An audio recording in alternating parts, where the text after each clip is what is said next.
Hey, welcome back.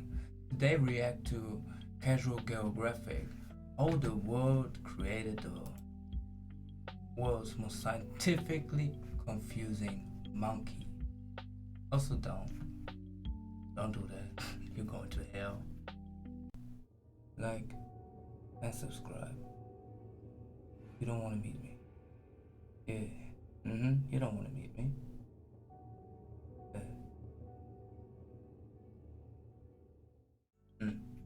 Without any further ado, here we go. 3, 2, 1, go!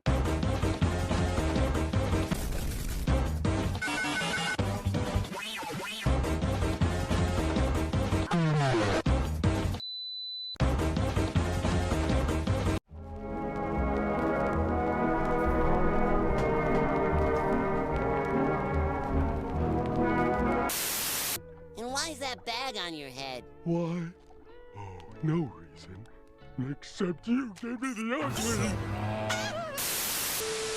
You know, when they say survival of the fittest, it's more like survival of if it works, it works. Because they didn't mean fit as in abs, arms, and selling supplements on Instagram. No, they mean fit as in like how good are you at staying alive long enough to make more of yourself. For example, you won't see a turtle with a Gymshark sponsorship. Yet a mobile boulder has been running the same playbook for a good 200 million years. And it's on islands where evolution really goes off one. You see, the thing is, because islands have more of a cap on how many people can be alive at once, islands have more specialist species than generalists. It's kind of like the job market. The more competitive it gets, the more DMs you get from people pushing 4X or overpriced underquality knives. So it makes sense for the oldest island in the world to have the most creatively questionable creatures on its roster. India divorced itself from the continent of Africa an estimated 150 million years ago, and then proceeded to lose custody of its love child about 60 million years after that, and Madagascar has been on its own ever since, meaning its residents have had nearly 90 million laps around the sun of character development to figure life out, which is how we ended up with the ugliest monkey in the world. Matter of fact, the first time scientists saw it, they legitimately thought it was a squirrel nature tried redrawing strictly from memory.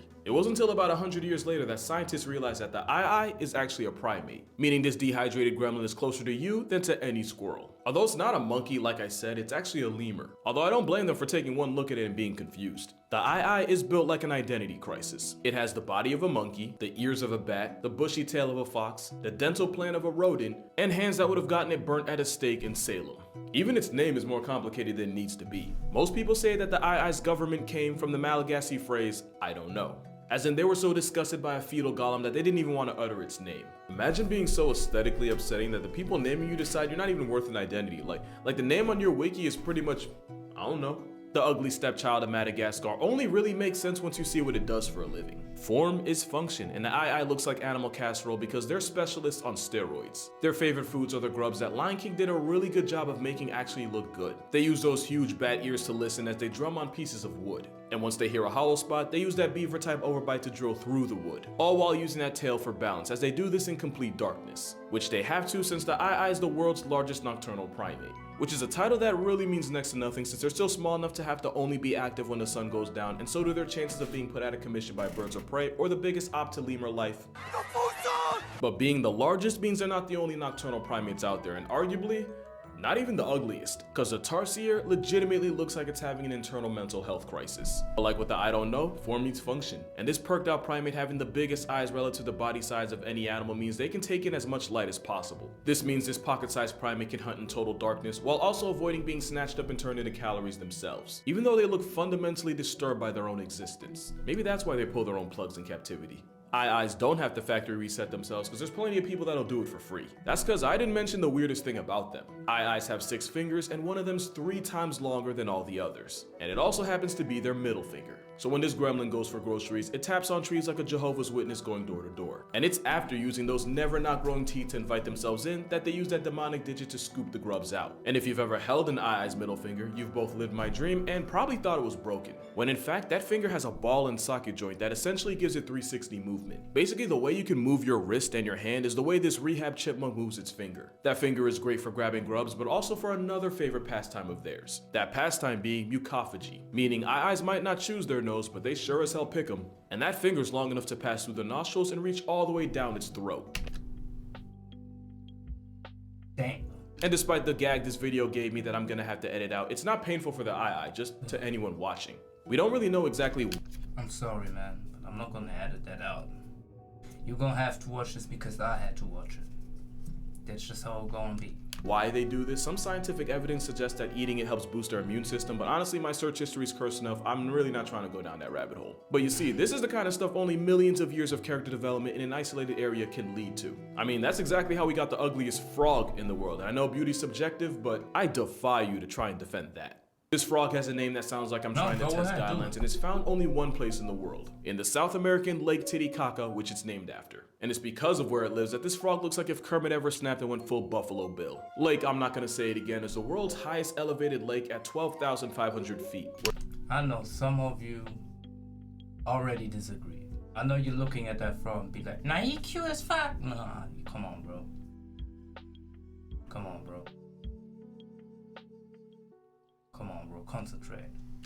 Where there can be only a third of the oxygen you'd expect at sea level. So because frogs can breathe through their skin, the frog's extra post-liposuction looking skin means extra surface area to absorb oxygen, which is what makes it the ultimate specialist, since the skin that lets it live up here would almost certainly get it packed up and put on a shirt anywhere else. Which is also why if you Google scrotum frog, two things will happen. You'll get this struggle toad's mugshot, and you'll end up on the same watch list as me. Unfortunately, despite looking like a grown man's hairless undercarriage, the frog with the name often gets deprived from life by people using it for food and medicine. Eyes also have to worry about getting turned into past tense by people, but for almost the opposite reason. You see, I was kidding with the whole gremlin thing. I actually think they're kind of cute. Beauty is in the eye of the beholder, and according to locals, eyes don't be holding nothing. Despite being a lemur that literally identifies as a woodpecker, locals were so terrified of it that they would murk it on sight. And here's where their biggest flex becomes a curse. Because according to folktales, not only was this primate a harbinger of evil, if it ever pointed that freakish middle finger at you, you might as well lease a casket since it meant you'd be a was sooner than later. One myth even said that if you didn't go out of your way to sign its obituary first, the eye would break into your house and relieve you from life by stabbing you through the heart in your sleep. Obviously, it's not even close to being true, but imagine being such an assault on the eyes that people decide that oxygen is wasted on you. It's the opposite of pretty privilege. It's like a disheveled disadvantage. And this homely handicap is a big reason why the eye is endangered.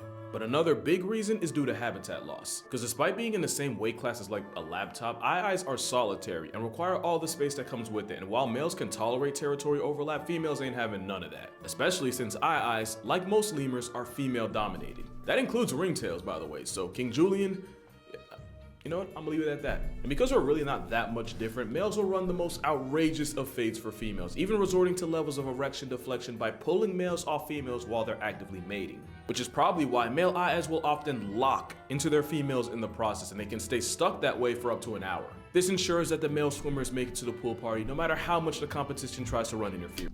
Man, they go crazy, bro. They go crazy, bro. Nah, bro. Because ultimately, like I said, eyes aren't that much different from us. They have two eyes, a mouth, a desire to breed, and a pair of nipples just like we all do. Except you might not notice them because eye nipples aren't in the neighborhood of where you'd expect them to be, since eye nipples are closer to the groin than they are to the chest. Because that honestly makes no less sense than anything else about a booger eating Swiss Army finger wielding. Imagine seeing this I can't even say the word, but imagine seeing this at night. Just imagine you're chilling in your little house, then that thing comes around and you just see it just on the shade. Like, come on, bro. With a child lock for its I junk. need to well, go. Not an actual child lock. Go. That'd be weird. But as far as weird goes, it might not even be the ugliest primate on the planet. I say that because the Ugly Animal Preservation Society, yes, that's a real thing, had a vote on the most aesthetically displeasing animal out there, and the didn't even make the top 5. Probably somebody's ex. You wanna know who did? Yeah, this guy right here. The mascot of if it works, then it works. Because scientists believe that a nose big enough for its own license plate and parking space is actually used to help catch a female's attention. As in, one female decided she liked the way big noses hang, and now this monkey's entire personality is a facial flesh sack that I'm probably gonna have to censor. That might be the weirdest thing about them. I mean, we be like that too, just on another area, right? But it's not the only, cause Schnauz monkey also uses raging erections as a sign of aggression and a threat. And if you don't believe me, pause this video and Google it. Oh wait, you probably won't see them in zoos, and the internet says it's because their specialized diet is too difficult to replicate. But I really think it's because no zoo wants to end up with a lawsuit because a proboscis monkey felt insecure and decided to mentally scar a child. You probably won't see one of these either, but for different reasons. The snub-nosed monkey is like the shadow clone of the proboscis. Instead of a massive flex on its face, it instead looks like it could unlock Voldemort's phone. These monkeys, especially the golden snubnose, have to live in the cold mountainous forests of Asia, and it's believed that the snubnose helps prevent it from getting frostbite. And yeah, in typical evolution fashion, the monkeys with a no nose got to live long enough to pass it down, and the ones that didn't, well, you don't see them around for a reason. And like I said, in some cases, we're really no better than them, since black snub-nosed monkeys will actually use natural lipstick as a way to get attention. Except with them, it's actually the guys whose lips get the Kylie Jenner treatment. Look, man, I know some women that look like that, bro. I know someone that look like that. The males with the biggest and brightest lips get the best pick of partners. Red lips are one thing, but one monkey managed to take it even further. For so long, we didn't know why the Wakari cosplays as Red Skull with a receding hairline. Turns out, just like with the snub-nose's lips and this monkey's proboscis, it's what beauty standards in nature look like.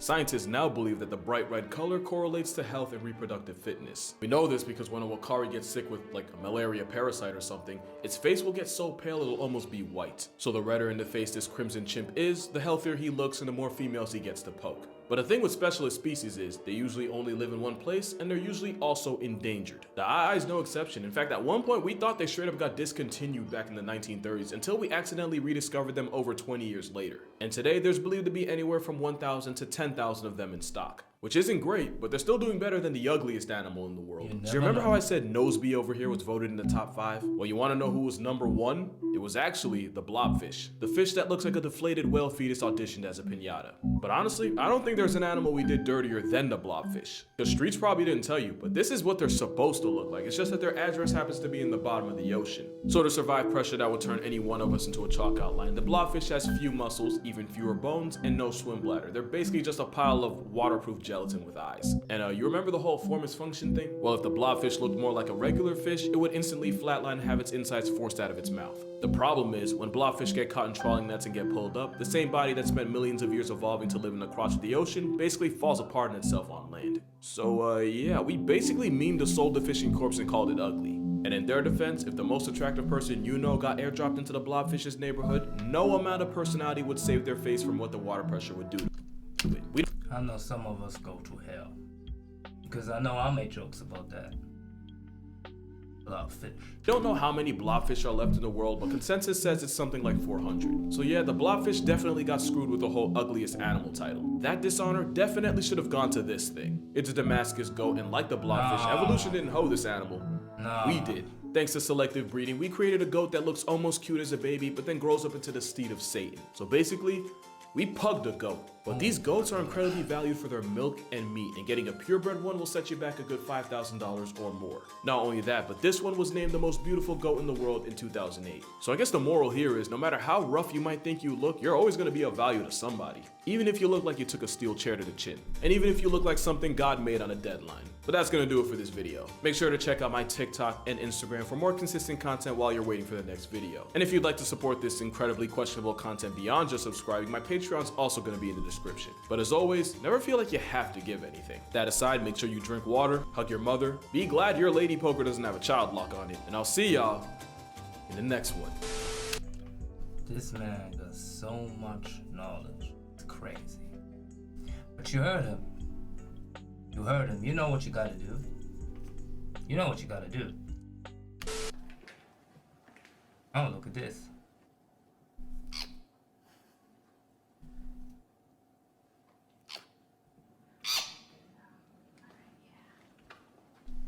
Now, I'm not gonna lie, that is adorable. That is adorable.